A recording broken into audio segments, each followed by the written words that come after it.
بسم اللہ الرحمن الرحیم۔ السلام علیکم رحمۃ اللہ وبرکاتہ۔ یامی کی چھوٹی سی دنیا میں آپ سب کا سواگت ہے، تو آئیں اور یامی کی چھوٹی سی دنیا میں شامل ہو جائیں۔ رب اشرح لی صدری ویسر لی امری واحلل عقدۃ من لسانی یفقہوا قولی۔ میرے عزیزوں، یہ حرمت والا مہینہ ذوالحجہ ہے۔ اس مہینے میں میرے رب نے بہت ساری عبادتیں اکٹھا کر دی ہیں، اور ان عبادتوں میں اسلام کا ایک اہم رکن حج بھی شامل ہے۔ سورہ آل عمران میں میرا رب فرماتا ہے وَلِلَّهِ عَلَى النَّاسِ حِجُّ الْبَيْتِ مَنِ اسْتَطَاعَ إِلَيْهِ سَبِيلًا وَمَنْ كَفَرَ فَإِنَّ اللَّهَ غَنِيٌّ عَنِ الْعَالَمِينَ۔ اللہ تعالیٰ نے ان لوگوں پر جو اس طرف کی راہ پا سکتے ہوں اس گھر کا حج فرض کر دیا ہے، اور جو کوئی کفر کرے تو اللہ تعالیٰ اس سے بلکہ تمام دنیا سے بے پرواہ ہے۔ تو عزیزوں، ہمارا رب کیا فرما رہا ہے؟ راہ پا سکتے ہوں۔ راہ پا سکتے ہوں کا مطلب زاد راہ کی استطاعت اور فراہمی ہے، یعنی اتنا خرچ کہ سفر کے اخراجات پورے ہو جائیں۔ اس کے علاوہ استطاعت کے مفہوم میں یہ بھی داخل ہے کہ راستہ پرامن ہو اور جان و مال محفوظ رہے۔ اسی طرح یہ بھی مقصود ہے کہ صحت اور تندرستی قابل ہو، اور عورت کے لیے سفر کے لحاظ سے محرم کا ہونا بھی ضروری ہے۔ یہ آیت اس بات کی دلیل ہے کہ ہر صاحب استطاعت کے لیے حج ضروری ہے۔ ہر صاحب استطاعت کو حج کرنا ہے، اور حج ساری زندگی میں ایک مرتبہ فرض ہے۔ یوں اللہ سبحانہ تعالیٰ توفیق دے تو آپ بار بار کریں۔ ہمارے پیارے نبی صلی اللہ علیہ وسلم نے فرمایا ہے بنی الاسلام علی خمس شہادتی اللہ الہ الا اللہ وان محمدا رسول اللہ واقام الصلاۃ وایتاء الزکوٰۃ والحج وصوم رمضان۔ اس بات کی گواہی دینا کہ اللہ تعالیٰ کے علاوہ کوئی معبود برحق نہیں، اور یقیناً محمد صلی اللہ علیہ وسلم اللہ کے بندے اور اس کے رسول ہیں، اور نماز کی پابندی کرنا، اور زکوٰۃ ادا کرنا، اور بیت اللہ کا حج کرنا، اور رمضان المبارک کے روزے رکھنا۔ اسے صحیح بخاری اور صحیح مسلم نے روایت کیا ہے۔ حج زندگی میں ایک بار فرض ہے۔ حضرت ابو ہریرہ رضی اللہ عنہ سے روایت ہے کہ انہوں نے کہا کہ رسول اللہ صلی اللہ علیہ وسلم نے ہمیں خطبہ دیا اور فرمایا لوگو، تم پر حج فرض کیا گیا ہے، لہٰذا حج کرو۔ ایک آدمی نے کہا کیا ہر سال؟ اے اللہ کے رسول صلی اللہ علیہ وسلم! تو آپ صلی اللہ علیہ وسلم خاموش رہیں، حتیٰ کہ اس نے یہ جملہ 3 بار دہرایا۔ رسول اللہ صلی اللہ علیہ وسلم نے فرمایا اگر میں کہہ دیتا کہ ہاں تو واجب ہو جاتا اور تم اس کی استطاعت نہ رکھتے۔ پھر آپ نے فرمایا تم مجھے اسی بات پر رہنے دیا کرو جس پر میں تمہیں چھوڑ دوں۔ تم سے پہلے لوگ کثرت سے سوال کرتے اور اپنے انبیاء سے زیادہ اختلاف کی بنا پر ہلاک ہوئے۔ جب میں تمہیں کسی چیز کا حکم دوں تو بقدر استطاعت اسے کرو، اور جب کسی چیز سے منع کروں تو اسے چھوڑ دو۔ اسے صحیح مسلم نے روایت کیا ہے۔ تو میرے عزیزوں، کتاب و سنت سے ہمیں یہی پتہ چلتا ہے کہ حج ہر صاحب استطاعت پر فرض ہے۔ اور حج ہے کیا؟ تو آئیں میرے عزیزوں، آج ہم حج کے بارے میں جانتے ہیں کہ حج ہم پر کیسے اور کب فرض ہوا۔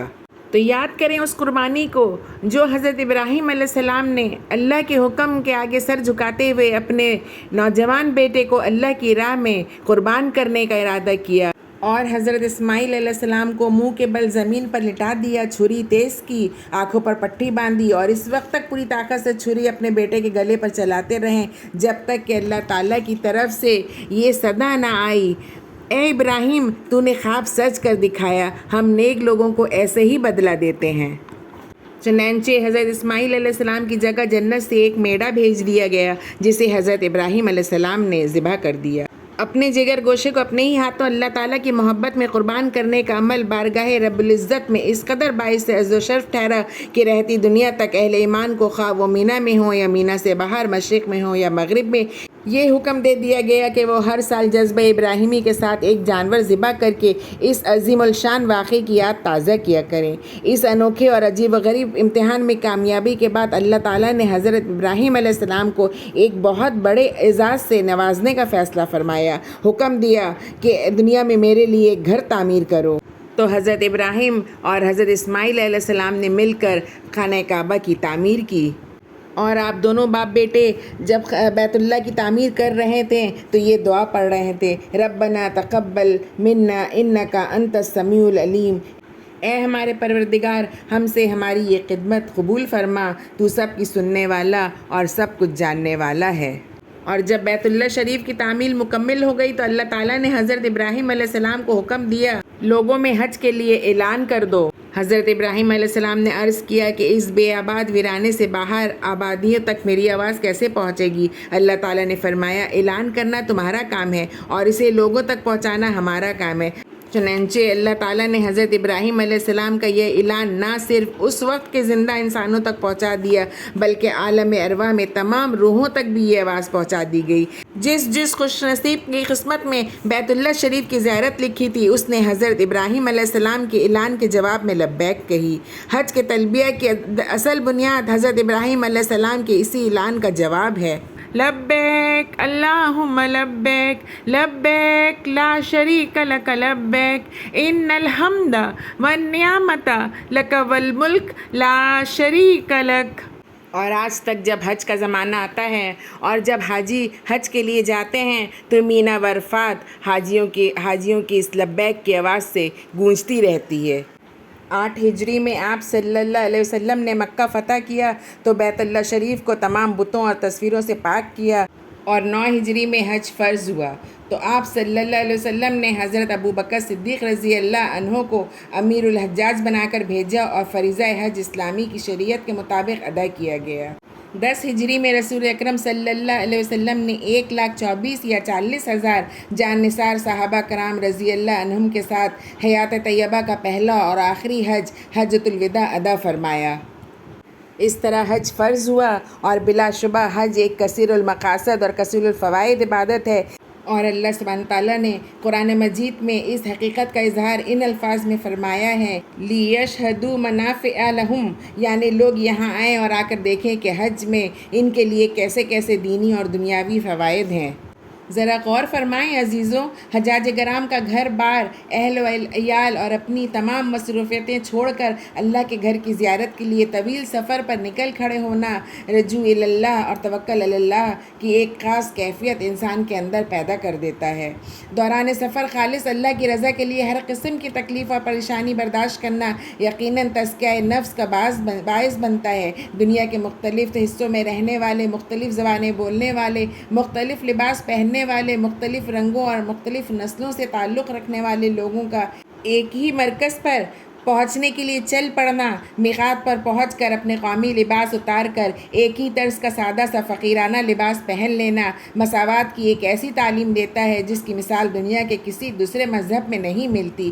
امیر، فقیر، شاہ، گدا، عربی، اجمی، شرقی، عربی، سبھی لوگوں کا ایک ہی لباس میں، ایک ہی زبان میں، ایک ہی رخ پر، ایک ہی جیسے الفاظ میں ترانہ توحید بلند کرنا، اور پھر ایک ہی وقت میں، ایک ہی رخ پر، ایک ہی طریقے پر اپنے مالک و آقا کے لیے حضور سجدہ ریز ہونا۔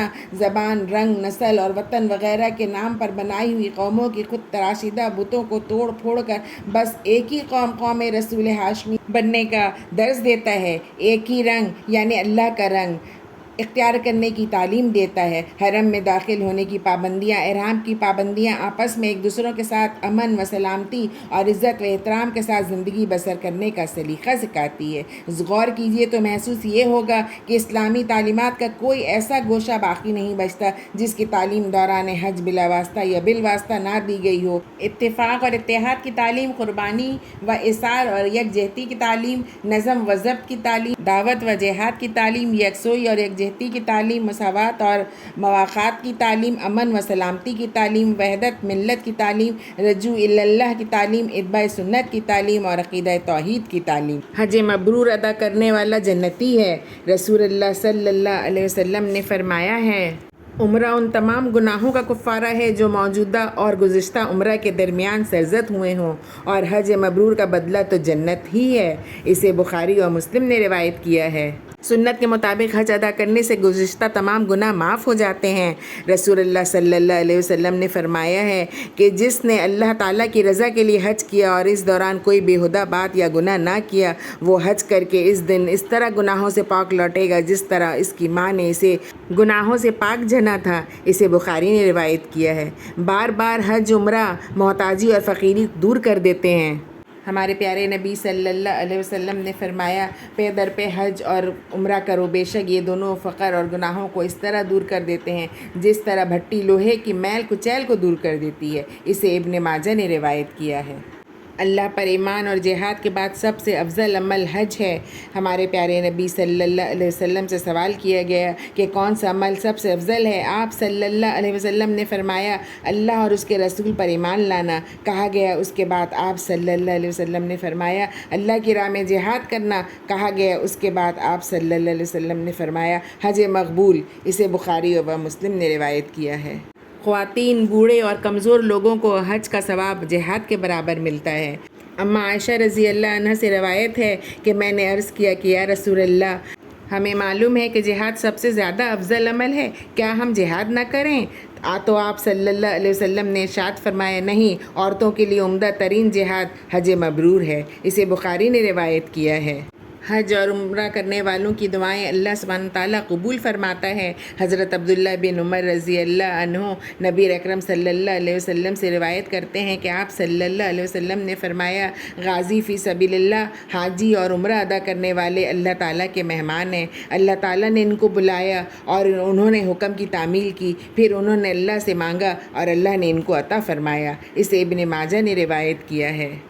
رمضان میں عمرہ ادا کرنے کا ثواب رسول اللہ صلی اللہ علیہ وسلم کے ساتھ حج کرنے کے برابر ہے۔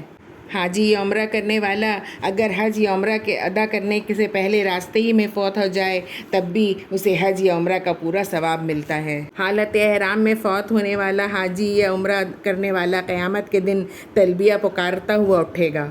تو میرے عزیزوں، کتاب و سنت کی روشنی میں ہم نے حج کی فضیلت کو جانا، اب ہم حج کی اہمیت کو جانیں گے۔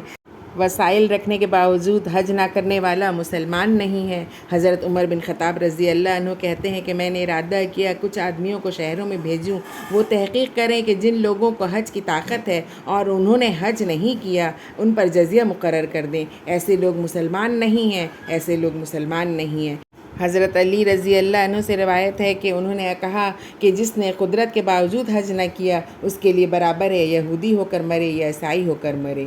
وسائل میسر آنے کے بعد حج ادا کرنے میں تاخیر کرنا جائز نہیں۔ حضرت عبداللہ بن عباس رضی اللہ عنہ سے روایت ہے کہ رسول اللہ صلی اللہ علیہ وسلم نے فرمایا، جو شخص حج کا ارادہ کرے تو اسے جلدی کرنا چاہیے، کیونکہ کبھی آدمی بیمار ہو جاتا ہے، سواری کا بندوبست نہیں ہو سکتا یا کوئی رکاوٹ پیش آ جاتی ہے۔ اسے ابن ماجہ نے روایت کیا ہے۔ حضرت عبداللہ بن عباس رضی اللہ عنہ نبی اکرم صلی اللہ علیہ وسلم سے روایت کرتے ہیں کہ آپ صلی اللہ علیہ وسلم نے فرمایا، فریضہ حج ادا کرنے کے لیے جلدی کرو، کیونکہ کسی کو معلوم نہیں کہ اسے کیا عذر پیش آ جائے۔ اسے احمد نے روایت کیا ہے۔ مرنے والے پر حج فرض ہو تو اس کے ورثہ کو میت کی طرف سے حج ادا کرنا چاہیے۔ مالدار، آزاد، عاقل مسلمان مرد اور عورت پر حج فرض ہے۔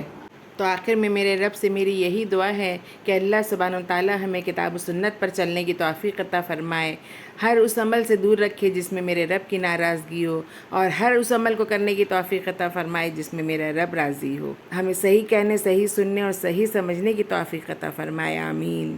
آپ سب کو اگر میرا یہ ویڈیو پسند آیا ہو تو لائک کریں، شیئر کریں، سبسکرائب کریں، اور ہاں، بیل آئیکن میں کلک کرنا نہ بھولیں، اور کمنٹ کے ذریعے مجھے اپنے قیمتی مشوروں سے نوازیں۔ خوش رہیں، اپنا خیال رکھیں۔ اگلے ویڈیو میں پھر ملاقات ہوگی، تب تک کے لیے اللہ حافظ۔